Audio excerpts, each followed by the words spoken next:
నమస్తే, వందనాలు. కుల ధృవీకరణ పత్రాలు ఎస్సీ లిస్టులో ఉన్నటువంటి 59 కులాలలో ఏలో 15, బిలో 18 అయిపోయినాయి. సిలో కొంత ఆర్థికంగా సమాజంలో కాస్త గౌరవం ఉన్న వ్యక్తులు 3 పూటలు కాకుండా ఒక పూటైనా కడుపు నిండా భోజనం చేసేవాళ్ళు, రాజకీయంగా, చదువు పరంగా, వైద్యం అందుతున్న దాని ప్రకారంగా, నివాస స్థలాల ప్రకారంగా వాళ్ళ కుటుంబ సభ్యుల ఎదుగుదల ఆధారం చేసుకొని వర్గీకరణలో భాగంగా గ్రూప్ 3లో వీళ్ళను చేర్చారు. వీళ్ళకు 26 కులాలు ఉన్నాయి. ఇందులో సీరియల్ నెంబర్ 1 ఆది ఆంధ్ర. తెలంగాణలో అయితే లేరు వీళ్ళు. తెలంగాణలో స్థిర నివాసం ఏర్పరచుకున్న వాళ్ళు ఉన్నారు, కానీ ఆ పదం వచ్చింది ఉన్నారు. అంతా మన సోదరులు, మన బ్రదర్స్ అండ్ సిస్టర్స్. వీళ్ళు మొత్తం 38,499 మంది సీప్ రిపోర్ట్ ప్రకారంగా ఉన్నారు. 1% సిబ్లింగ్ పాయింట్ 71గా ఇచ్చారు, అంటే పర్వాలేదు అన్నట్టుగా. ఆది ఆంధ్ర వీళ్ళు మూలవాసులు, అంటే ఆర్యులు రాకముందర నుంచి కూడా కొన్ని సమూహాలుగా ఉంటూ వస్తున్నారు వీళ్ళంతా. అయితే ఆంధ్రులు, ఆది ఆంధ్రులు అనే పేరు రాకముందు పంచములుగానే బ్రాహ్మణీయ సమాజం వీళ్ళ గుర్తించింది. ఈ పంచం అనే పదము అవమానకరంగా ఉందని 19th century బిగినింగ్లోనే 19th century 7-8 ఆ ప్రాంతంలోనే కొన్ని సభలు, ఆంధ్ర మహాసభ, ఆంధ్ర ప్రాంతంలో దట్టు విజయవాడ ఏరియాలో ఒక సభ ఏర్పాటు చేసి అక్కడ కొంత స్ఫూర్తిని పొందారు. ఏం స్ఫూర్తి అంటే వాళ్ళ వెనకాల భాగ్యారెడ్డి వర్మ వాళ్ళను లీడ్ చేసిన వ్యక్తులలో ఒక మహానుభావుడైన ఆయనను మాదిగ సమాజం ఎట్టి పరిస్థితులు మరవకూడదు.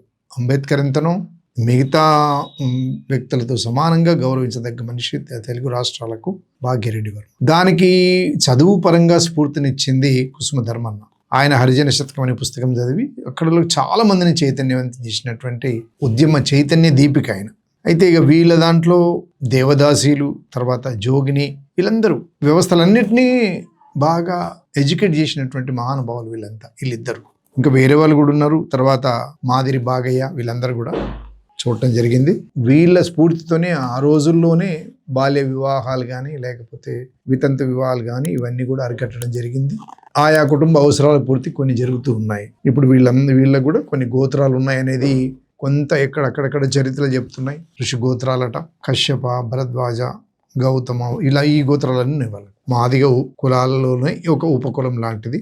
కాబట్టి వీళ్ళు కూడా రకరకాల వృత్తులలో సెటిల్ అయ్యారు. వ్యవసాయం, బాగా చదువుకున్న కుటుంబాలు. ఆది ఆంధ్ర అని గర్వంగా చెప్పుకునే కులంగానే కొనసాగుతుంది. వీళ్లకు తెలంగాణలో అయినా ఆంధ్రప్రదేశ్లో అయినా సీరియల్ నెంబర్ 1గా వేసి గ్రూప్ 3గా వేసి సర్టిఫికేట్ ఇవ్వవలసిందిగా మా రెవెన్యూ సోదరిమణులు ఇవ్వాల్సిందిగా విజ్ఞప్తి. అలాగే ఆది ద్రవిడియన్ కల్చర్ చాలా అద్భుతమైన కల్చర్. అంటే ప్రాక్టికల్గా మనిషి ఎలా ఉండాలి అది అనేది.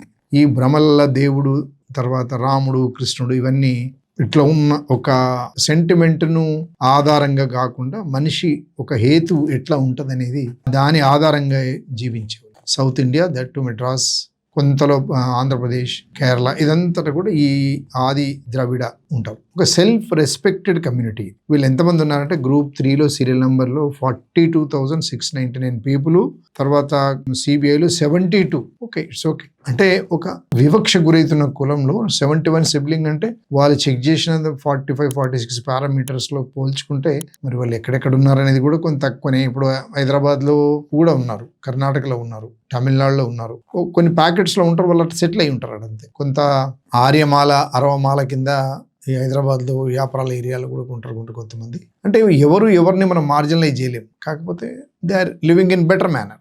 సేమ్ అదే సిచ్యువేషన్. ఈ పరయ్య అనే ఒక కులం వాళ్ళతో బదులుగా అవన్నీ అవమానకరంగా ఉన్నాయి కాబట్టి ఆది ద్రవిడ అని ఒక బాధ్యత పేరు పెట్టుకొని ఎస్సీ హోదానే పెట్టుకొని ఉద్యోగాలు సంపాదించారు. తర్వాత లాయర్లు అయ్యారు, తర్వాత ఇంజనీర్లు అయ్యారు, డాక్టర్లు అయ్యారు, రాజకీయంగా అద్భుతంగా ఎదిగారు. తర్వాత రెట్టామలై శ్రీనివాసన్ అని చెప్పి ఆయన కూడా వాళ్ళ గురించి బాగా రాసిండు.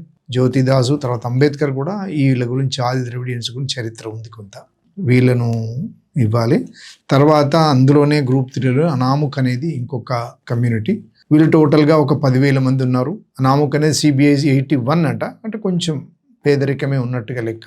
ఎక్కడున్నారో ఎవరికి తెలియదు. వాళ్ళు సామాజికంగా తెలంగాణ ప్రాంతంలో రాజ్యాంగం గుర్తించినట్టుగానే ఎస్సీ హోదానే చెప్పుకుంటారు, కానీ అది ఎవరికి అర్థం కాదు. ఇక వీళ్ళు ఇండివిజువల్గా ఇండిపెండెంట్గా వాళ్ళ జీవనం సాగిస్తున్నారు. ఆది ద్రవిడ, ఆర్యమాల్ లాంటి వాళ్ళ మాదిరిగానే వీళ్ళు కూడా అనాముక్ అనే ఒక పేరుతోని ఎస్సీ సర్టిఫికేట్ తీసుకొని అన్ని రకాలుగా ఎస్సీలకు ఉండవలసిన బెనిఫిట్స్ అన్ని కూడా వీళ్ళు ఎంజాయ్ చేస్తూ ఉన్నారు. ఇంకొక కమ్యూనిటీ, ఇవాళ 4వ కమ్యూనిటీ ఏంటంటే ఆర్యమాల. ఈ సౌత్ ఇండియాలో ప్రముఖంగా వినిపిస్తున్నటువంటి పేరు. దాదాపు చాలా మంది ఉన్నారు. ఆర్యమాల అంటే ఆర్యుల కంటే ముందు నుంచి ఉన్నటువంటి వాళ్ళు. గుర్తుపెట్టుకోండి, భారతదేశానికి మూల పురుషులు, మూల మానవులు, పుట్టి పెరిగి వేల సంవత్సరాల నుంచి జీవితం గడుపుతున్న వాళ్ళు వీళ్ళు. ఆర్యులు అంటే ఇరాన్ ప్రాంతం నుంచి బతికొచ్చిన వాళ్ళకంటే ముందు నుంచే ఉన్నటువంటి మనుషులు వీళ్ళు. మాల, మాదిగా అని కాదు, భూమి పుత్రులు వీళ్ళు. అయితే వీళ్ళు అలా ఉన్నారు. వీళ్ళ సంఖ్య మాత్రం చాలా ఉంది, 33,688. తర్వాత 1% to 71 సిబ్లింగ్ పాయింట్ ఇచ్చారు. సీరియల్ నెంబర్ 4లో మాల సంఘాలు కూడా గుర్తించాయి. 19th సెంచరీలోనే ఒక అద్భుతమైన గుర్తింపు వచ్చింది. మాల సంఘాలు వీళ్ళను దరిచేర్చుకున్నాయి. తర్వాత గోత్రాలు కూడా ఏం లేవట. 71 సెన్సస్ ప్రకారంగా మెడ్రాస్ ప్రెసిడెన్సీలో ఉన్నటువంటి ఏరియా. తర్వాత ఎడ్బర్గ్ థర్ట్సన్ అనే అతను ఒక మంచి గుర్తింపు ఇచ్చాడు. వీళ్ళ హిస్టరీ రాసిండు. Caste and tribes in south India అనేది రాసిండు. మాల మహానాడు లాంటి సామాజిక సంస్థల చరిత్రలో కూడా వీళ్ళ పేరు ఉంటుంది. వీళ్ళు ఎస్సీ హోదా సర్టిఫికేట్ తీసుకొని అన్ని రకాల ఎస్సీకి సంబంధించిన బెనిఫిట్స్ పొంది ఒక అద్భుతమైన భారతీయ జీవితాన్ని గడపవలసిందిగా మనము కోరుకుందాం. మా రెవెన్యూ సోదరులందరూ కూడా ఈ సర్టిఫికేట్లు ఇవ్వవలసిందిగా విజ్ఞప్తి చేస్తూ, మీరందరూ షేర్ చేసుకోవాలి.